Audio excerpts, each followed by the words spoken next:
Ms. Senior. Thank you, Your Honor. Good afternoon, Agent Brandon. Good afternoon.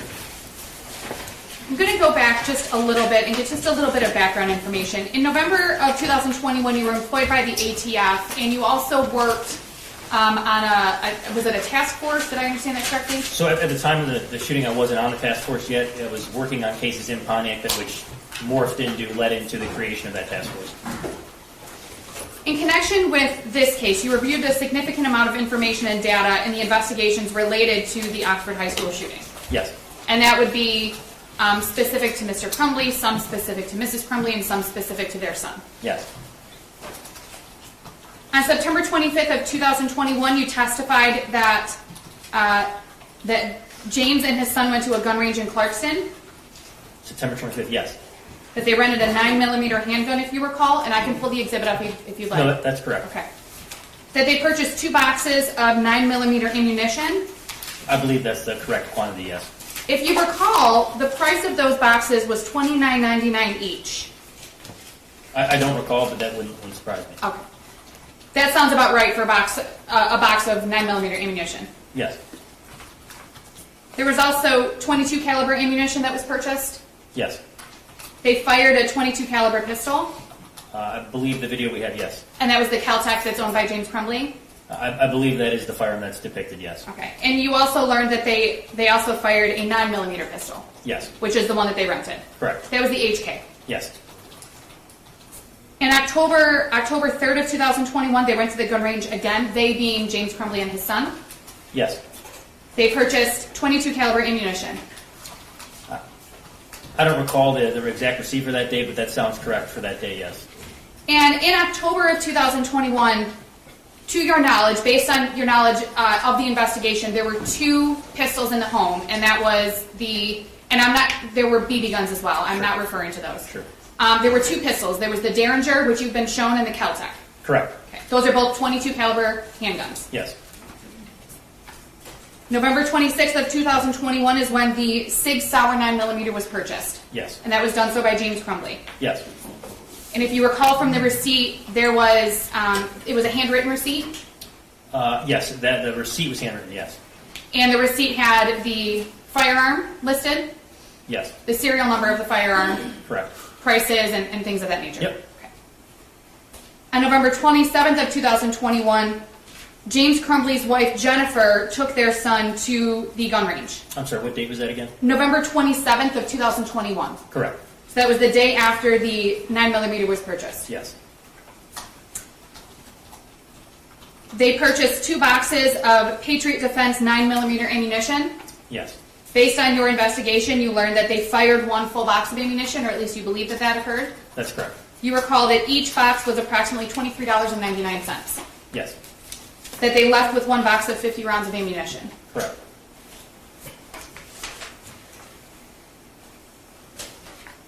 I'm going to get back to, you compared the handgun on the math assignment and also the handgun in the home. I'm going to get back to that in just a minute, but I do want to talk about keeping a handgun safe in a home. You would agree that there are a variety of ways to keep a handgun safe in a home, and I'm going to give you some examples. One would be to store it in a safe. I would say that's one way to... Are you saying, when you said keeping a firearm safe, what does that mean exactly? Sure. Well, just that. Keeping it safely stored, keeping it safe in the home. Safe, I mean, I'm not trying to play a game. I'm just trying to... So you're saying like keeping it safe from access or from a person? Like I'm trying to understand. Sure.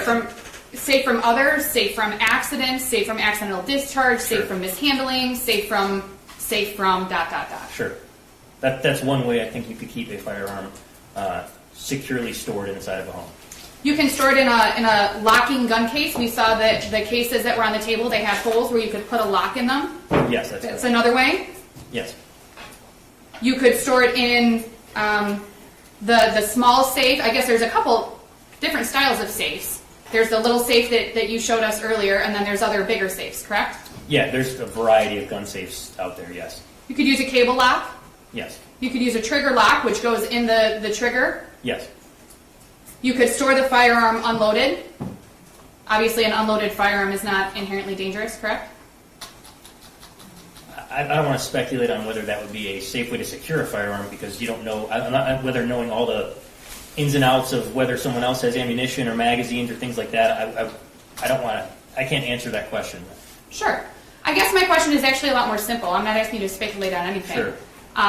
Simply having an unloaded firearm, is an unloaded firearm in itself dangerous? Or does it become dangerous when you put ammunition in it? I would say that the answer to that question really depends on the proficiency with firearms of people in the home.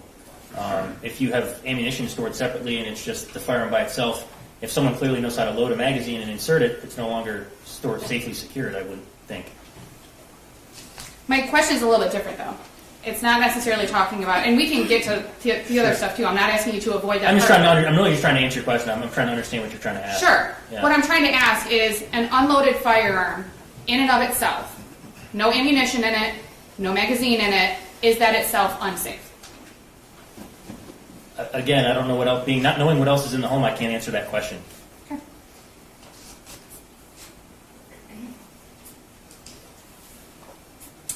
You would agree that keeping a handgun safe depends on a variety of circumstances. And you talked about some of those, not knowing if there's ammunition in the home, right? Yes, are you talking now again about the same line of it being stored just by itself? Correct.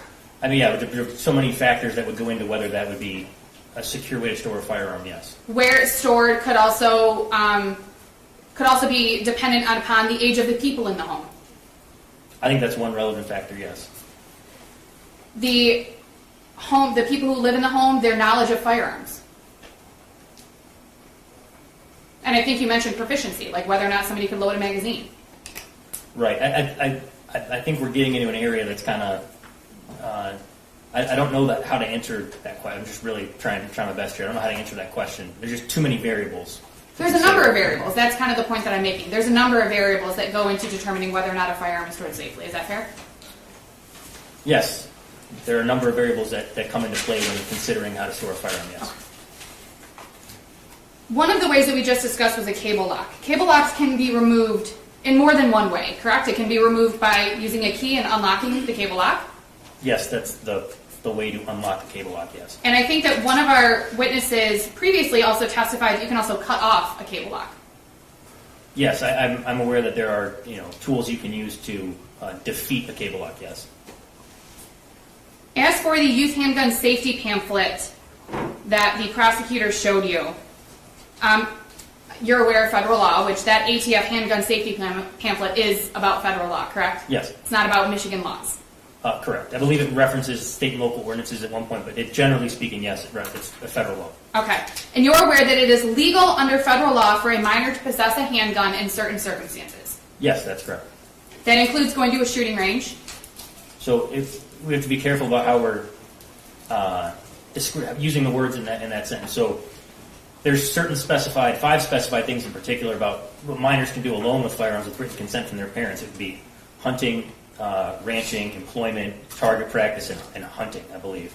But there's specific things you have to do with as far as if they're doing it alone with written consent, the consent has to be on them. There's a variety of things in the actual statute itself. I can't recall all of them off my head, but if I'd have to love a little more information to know that was okay. Sure. And we don't have any evidence, and we haven't looked at any evidence during your testimony, and you've been sitting in court for all the witnesses, correct? That's correct, yes. There's been no evidence presented by Mr. Wagrowski or any other witness to show that Mr. Crumbley's son went to the range by himself? No, not that I've discovered in this case, no. So we're talking about going to a shooting range with a parent. That itself is not illegal under federal law. No. Learning firearm safety. A minor can handle a firearm while learning firearm safety. Again, assuming they're with a parent. Right. There's only certain things that are covered by federal law that federal law even touches upon, and it's the transfer of a handgun to a minor. It's not even contemplating those scenarios you're discussing. So there is not a federal law that says a parent can't show their child firearm safety. No. And during your involvement in this case, you found no evidence that James Crumbley was aware that his son had obtained unsupervised access to any of the firearms in his house. Can you repeat the question? Yes. During your involvement in this case, you found no evidence that James Crumbley was aware that his son had obtained access to the firearms in his home? I don't recall him ever having the videos of his son playing with the firearm or anything like that, just the fact that he was present during the time. So he was in the home during those times, but you don't have evidence that James was aware that those activities were occurring. Is that fair? And I'm not trying to trick you. No, I haven't. I understand your question. If I understand it correctly, you're saying that there's not evidence that he sent the video to his dad saying I was playing with this gun or something to that effect. I never found anything like that, if that's what you're asking. You've been involved in this case since November 30th of 2021. We heard your testimony about that. You were involved in the search of Mr. Crumbley's home? Yes. And that was on November 30th of 2021? Yes. And we talked about there were various BB guns found in the home. That's not illegal, correct? I can't even comment on it. I don't know. I'm sure they are. I have no idea. No idea. Okay. I mean, under state law, I have no idea what's legal and not with BB guns. There were also 2 pistols which were located in a gun safe, which you testified about previously. Yes, that's correct. That gun safe with those 2 handguns were located inside of a TV stand or a dresser of some sort? It was like, I think it was a dresser that had a TV on it, and it was like had like a couple of drawers and a sliding thing in the middle. Yeah. So it was located inside of that dresser in a cabinet? Yes. There was also an empty Sig Sauer gun case, which we've seen, found in James's bedroom. That's correct. Along with an empty box of Patriot Defense 9mm ammunition. Yes. Also found in James's bedroom. Yes. You learned that Mr. Crumbley purchased 3 handguns between June and November of 2021. Yes. We went over those purchases today. Yes. With each purchase, you know that Mr. Crumbley signed a trigger lock statement. That's correct. And you reviewed those as part of your involvement in the case. I reviewed the documents from every purchase, yeah. Now, you also know that for an FFL dealer to be compliant with federal law, that they also have to provide the ATF youth safety handgun notice. Correct. With each purchase. Yes. So, Mr. Crumbley purchasing 3 handguns between June and November, he would have received 3 of those pamphlets. I believe that's correct, yes. So, we've talked about one, the one that was found in the Sig Sauer case, but you don't know the location of the other 2. I do not. And there's no requirement in that pamphlet or anywhere that Mr. Crumbley display that notice anywhere in his home. No. Okay.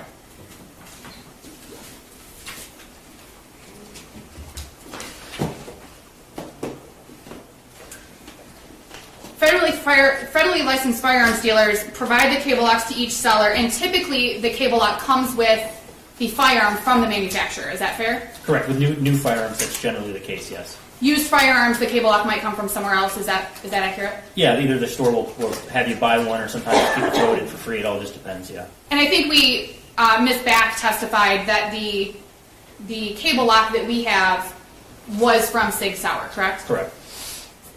Cable locks are not necessarily specific to each firearm. So it's not like a key in a lock, right, which is specific to that lock. Cable locks can be used on other firearms. Yeah, generally speaking, yes. They can be used on multiple makes and models of firearms, yes. So assuming that there isn't an issue with the caliber, a 22 caliber we've determined has a smaller bore, so it's more narrow than a 9mm, which has a wider bore. Correct. So a cable lock specific to a 9mm may not fit in a 22 caliber, but a 22 caliber cable lock may fit in a 9mm, if that makes sense. It depends how you use it. I mean, if you were going to put it through the magazine well and not the actual barrel, there's different recommendations on how to use it. But if you were going to put it through the magazine well and lock it, it would fit both. So that Sig Sauer cable lock isn't necessarily designed just for that Sig Sauer. A Kel-Tec cable lock could have been used on a Sig Sauer, correct? Kel-Tec, to my knowledge, does not make cable locks. They provide trigger locks, but I get your point. Yes. Yes. A different model could work just as well. Okay. There are also universal cable locks, which we've kind of talked about, which could work on any caliber handgun. Correct. Semi-automatic handgun, yes. Semi-automatic, thank you.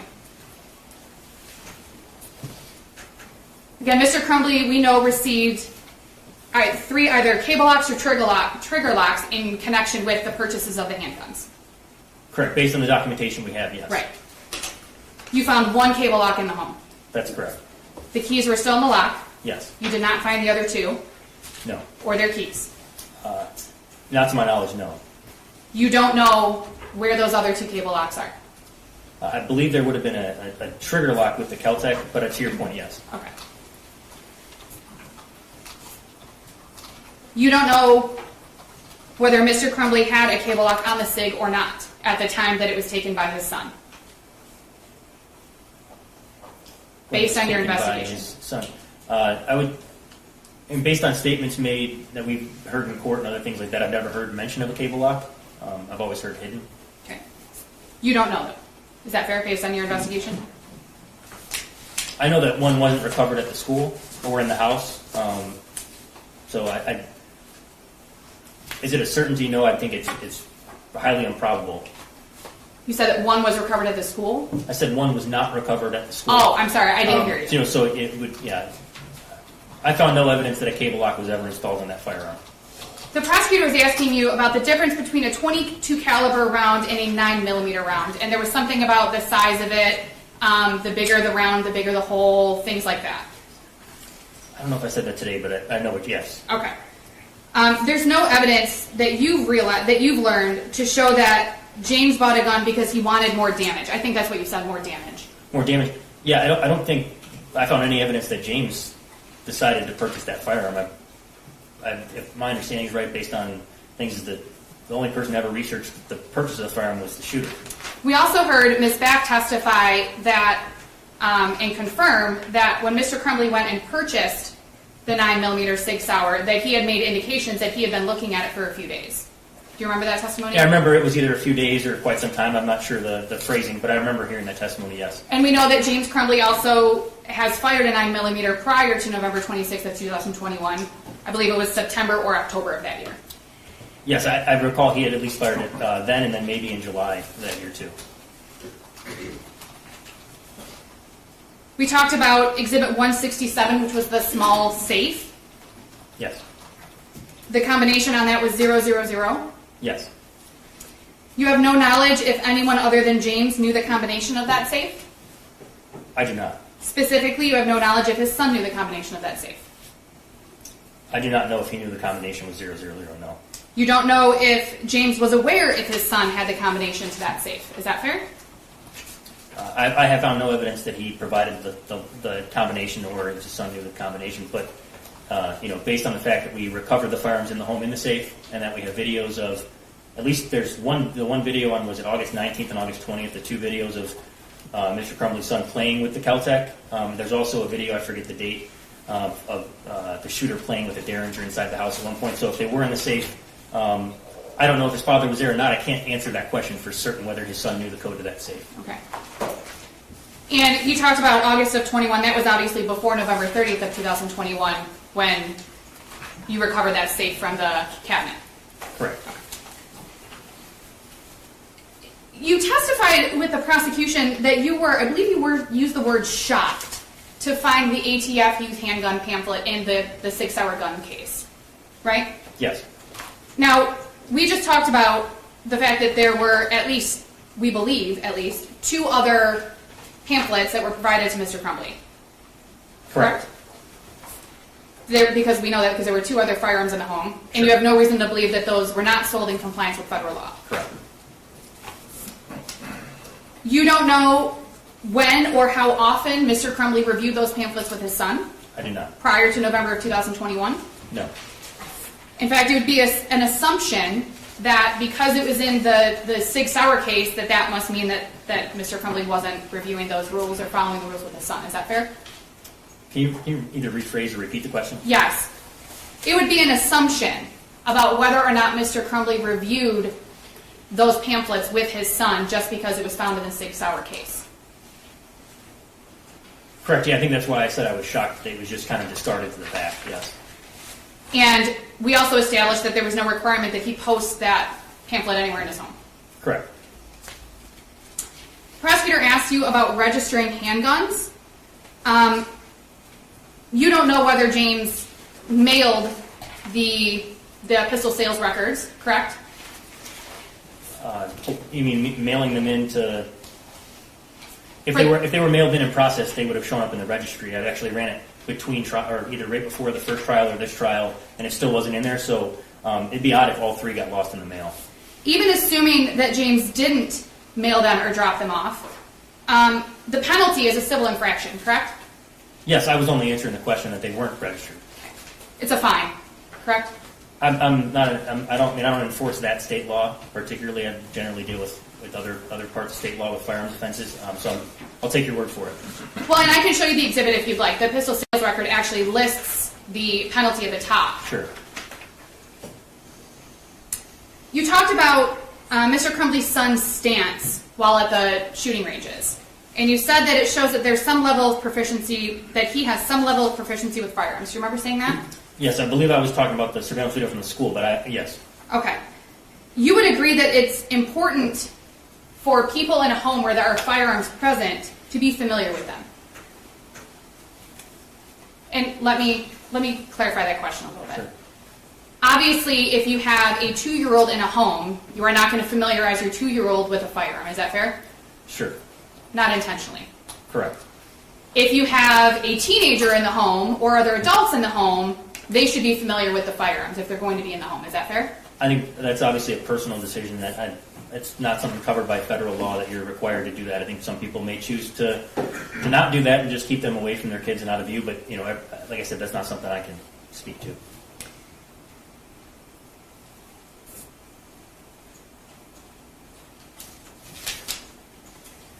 Prosecutor specifically asked you about Exhibit 169, which was the firearm purchase on June 15th of 2021, and that there was a delay. You testified that sometimes the background may take time. That's not a negative or a positive, it's just a fact that sometimes they take time. Correct.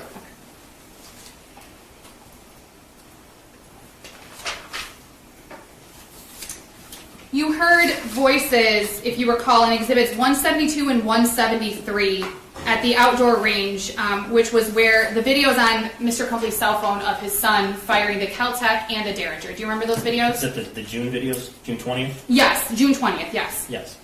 And you recall that there were other voices. Do you recall hearing other voices? I don't recall hearing them. I don't disbelieve you. Do you recall hearing other firearms being fired? I don't know what they were, but you can hear other firearms being fired.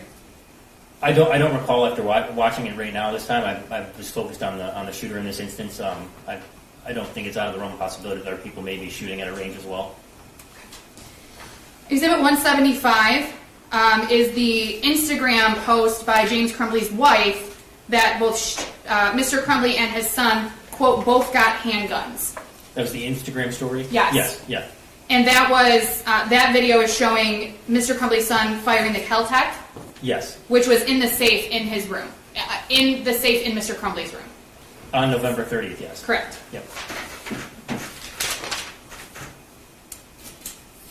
Exhibits 70 and 71 are the August 19th of 2021 video and text that we just talked about a few minutes ago. Mm-hmm. That is of the Kel-Tec, correct? Yes, both of the August 19th and 20th videos were of the Kel-Tec, yes. So you would agree that these may have been the same night. The August 19th video was about approximately 9:30 p.m. and the second video was about 12:30 a.m. the following morning. Correct, yeah, it was the same night into the following morning, yes. Exhibit 70 and 71, you specifically can see that the Kel-Tec is unloaded. In the 819 video? Yes. Yes. That there's no round in the chamber and that the safety is not engaged. Correct. Exhibits 72 and 73 are the August 20th of 21 videos. Your testimony was that Mr. Crumbley's son slammed the firearm down onto the magazine and released the slide forward. Correct, yes. You testified that the way that Mr. Crumbley's son was handling that firearm was not safe handling. Correct. You may have also testified about this, but I wanted to clarify. There was nothing in your investigation that showed that James was aware that his son had made that video. No, again, just only what I testified to, that he was in the home at the time of the video, but no. Exhibit 190 is the September 25th, 2021 gun range. There was some 9mm rental, some ammunition purchased, and then targets also purchased. Yes. There were silhouette targets and also non-silhouette targets purchased, if you recall. I don't recall, but I take your word for it. There were also range safety officers present, if you recall. Yes, I think that's standard at that range in my experience.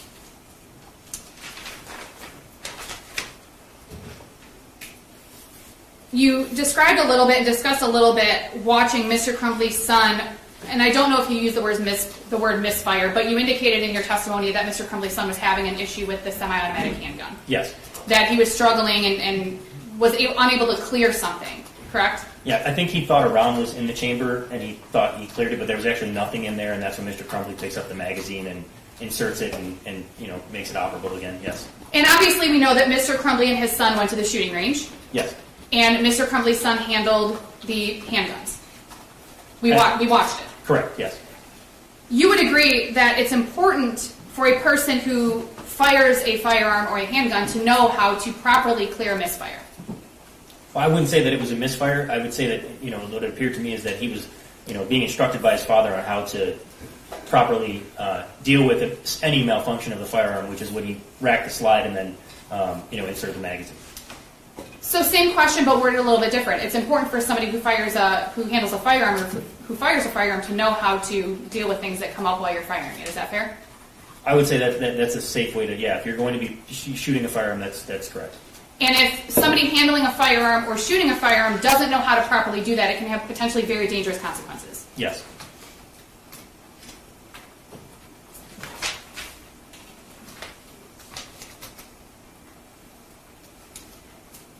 Exhibit 95 is the social media post by Mr. Crumbley's son about the one where there's the multiple photos of the Sig Sauer. He talks about his new beauty, his 9mm, his Sig Sauer. I recall the post, okay. Yeah. There was no evidence other than those pictures. Well, let me say this, and I've asked this question before, you've heard it. Based on those photos, you don't know if Mr. Crumbley is standing right outside the frame of the photo, correct? I do not know. Okay. You've learned nothing during your investigation to show that Mr. Crumbley wasn't standing there with his son. On the date he purchased the firearm, when he took those photos? Yes, November 26th. Correct. There's no evidence that Mr. Crumbley gave his son that Sig Sauer and that he had it unsupervised. Is that fair? Other than on November 26th of 2021. So I recall there being another video that Detective Wogrowski testified to that I've also observed. I believe that was later that night, showing the shooter in possession of that firearm, filming down the barrel of it. I don't recall any other videos or photos of that on the devices. And along the same lines as I've asked previously, you learned nothing during your investigation that Mr. Crumbley was aware of that video, the one that you just described, later that night on November 26th of 2021. Yeah, again, the only thing I believe he was also present in the home for that one, but that's the only thing that I could find, yes. In fact, the Sig Sauer case was found in Mr. Crumbley and Mr. and Mrs. Crumbley's bedroom. That's correct. It was on the bed it was open next to the box of Patriot Defense ammunition. Exhibit 97 was a photo taken by, I believe, Jennifer Crumbley of the open Sig Sauer box with the Kel-Tac and the Sig Sauer in the case, correct? Yes. That has the ATF pamphlet and the cable lock. Correct. In looking at the Kel-Tac, there's no magazine in the Kel-Tac. I don't believe so in that picture, no. You testified about the Exhibit 42, which is the cable lock that was found at the Crumbley home. Your testimony was if it was used regularly, the bag would be damaged. That cable lock was provided 4 days before you found the cable lock in the home, correct? Correct, yeah. But if you tried to take that in and out of there, the way that the cable lock expands in that bag, it would tear up the edges of it. So there would be more wear and tear on the bag.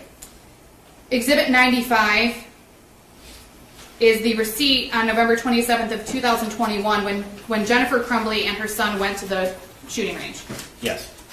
I think I've already discussed this. There was Patriot Defense 9mm ammunition purchased that day, 2 boxes. Correct.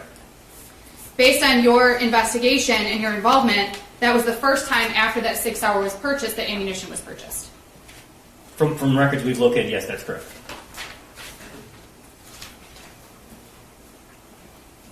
If you recall, and if you don't know the answer to this, please tell me. You reviewed a lot. Did you also review any statements made to law enforcement or the interview from the substation of Mr. Crumbley? Yes. Okay. And if you recall, during that interview, James did not know how much ammunition was purchased that day, November 27th of 21. I recall there being a conversation between him and his wife, and I believe he ends up correcting her, saying it was 50 rounds, but I don't recall the exact words he used. Okay. They discussed the cost. I believe so, yeah, because he was. I think she initially thought there was like 200 rounds, and I think he eventually informed her it was 50 rounds. Okay. Exhibit 196 is the video of Mr. Crumbley's son and Mr. Crumbley's wife at the range. You can see when Mr. Crumbley's son is actually in the booth handling the handgun, the 9mm handgun, the Sig Sauer, that there's actually a range safety officer standing slightly behind him to the right. He's got like a bright yellow vest on, correct? Yes. And if you know, and I assume that you do know, the purpose of a range safety officer is to ensure that people are handling their firearms correctly. Yeah, I would say it's in compliance with whatever the rules are for that specific range, yes. So if that, we would assume, and if you don't want to assume that's okay, but if that range safety officer had seen Mr. Crumbley's son doing something incorrect or inappropriate, it would have been raised as an issue that day. I would assume so. That's his job, so yes.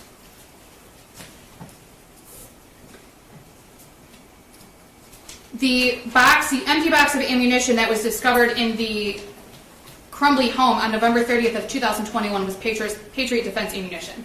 Yes. And I think you testified earlier that there are 9mm ammunition is more expensive than .22 caliber ammunition, correct? Generally speaking, yes. Okay.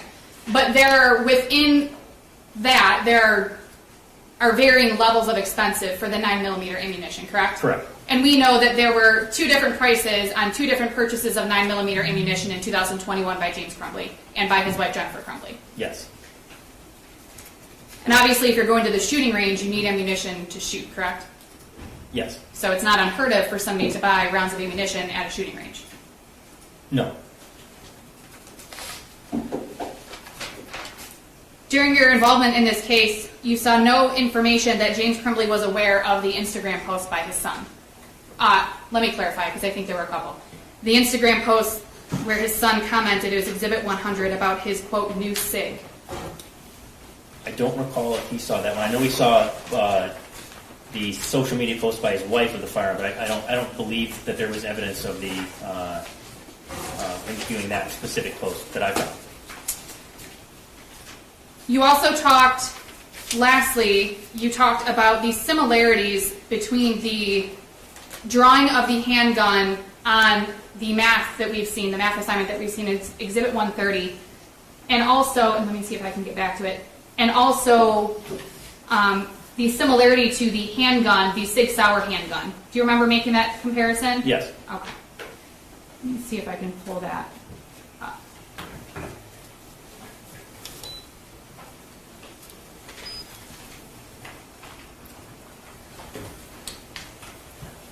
Any person that's turning on the TV, guys? Oh, yeah, there's a button on the back. Bob, there we go. That's fine. Can you see? Okay. Yes. So you talked about the similarities were the striations on the back of the slide, Yes, Correct? that was one of them, yes. the location of the ejection port, Yes. the shape of the trigger guard, Yes. and for those reasons you believe that that was the same as the Sig Sauer handgun. And also the shape of the floor plate of the magazine. When all those are combined, each one taken in isolation, not the case, but if you put them all together, then yes. And you're obviously work for the ATF. Yes. You have some significant familiarity with handguns. Yes. This is the Sig Sauer handgun. It's Exhibit 86. This is the Smith & Wesson handgun. A photo that was sent to James Crumbley by his son prior to the purchase of the Sig Sauer handgun. Correct. There's striations on the back, correct? Not on the front. There's striations on the back. There are striations on the back, but not the front of that firearm. And that's the ejection port that we can see on the top. Well, the side facing us. Obviously, you can't see what's on the other side. Correct. There's also a black line that's not, it's a two-tone firearm, and there's a black line. There's vast differences between that one and the one that's drawn. There are some similarities, like we discussed. But I said again, taken in isolation, it could be a different firearm, but when all put together, it appears to be the same firearm. And you don't know if anyone who viewed that handgun on the math homework even made the connection between that and the 6 hour. Is that fair? Other than you. We know you did. I found no evidence that they did it. You know, I know that if you buy a firearm, you know, you generally know what it looks like, but no. I have no further questions, Your Honor.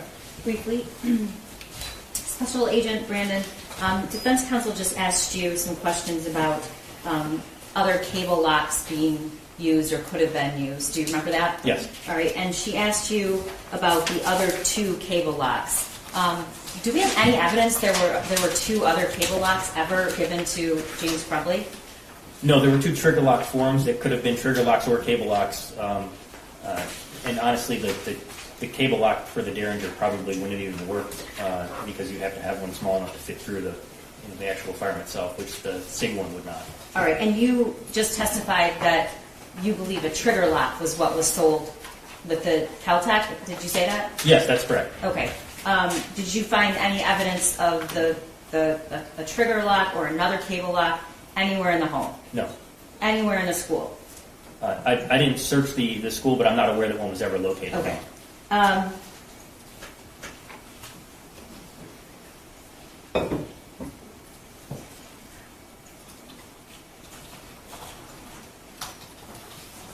She just asked you about the comments at the substation. Do you remember that? Yes. Okay.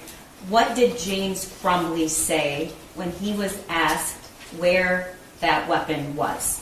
I believe he said it was in the armoire, hidden in the armoire, and then he said the ammunition was underneath a pair of jeans. Did he ever say locked? No.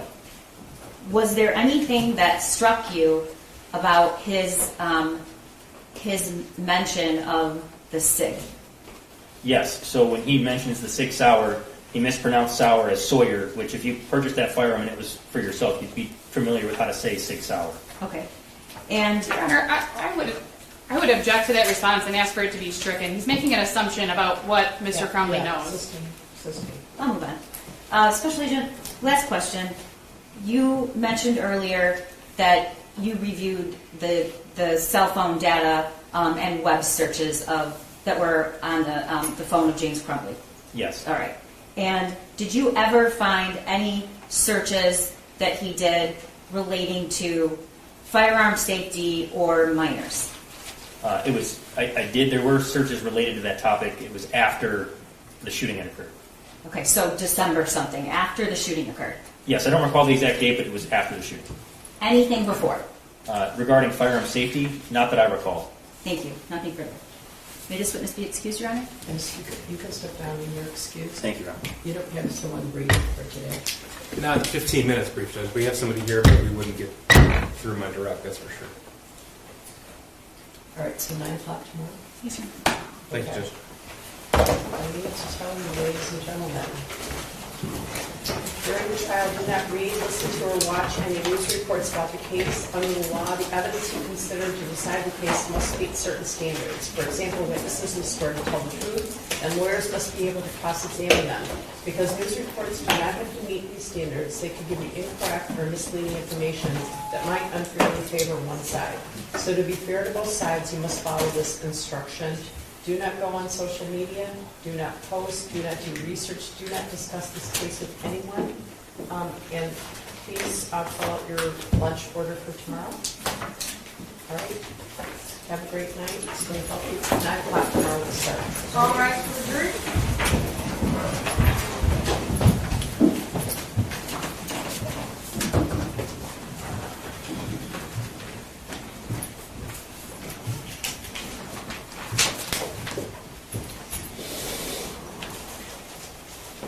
You may be seated. Deputies will to remind everyone to stay seated while the defendant's taken out of the courtroom. Okay?